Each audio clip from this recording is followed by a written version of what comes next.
ఈ రోజే డౌన్లోడ్ చేయండి. మీ ఫేవరెట్ షోస్ చూడండి. రేపు కోర్టులో కలుద్దాం.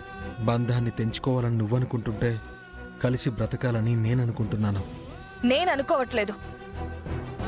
నీకు మళ్ళీ నా ఇంట్లో గాని నా లైఫ్లో గాని చోటు ఇవ్వాలని నేను అనుకోవట్లేదు. మేడం, మా అమ్మగారిని డిశ్చార్జ్ చేసి తీసుకెళ్తున్నాం. అమౌంట్ ఎంతో చెప్తే పే చేస్తాను. ఒక్క నిమిషం సార్.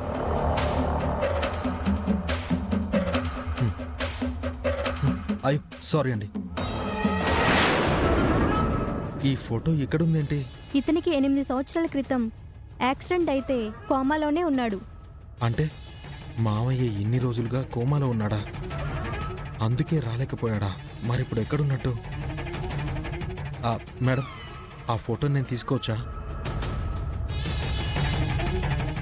ఇప్పుడు ఈ విషయం చెప్పి అమ్మని టెన్షన్ పెట్టడం కన్నా మావయ్య ఎక్కడున్నాడో కనుక్కొని తీసుకురావడమే ముఖ్యం. ముందు అమ్మని ఇంటికి తీసుకుని వెళ్ళాలి.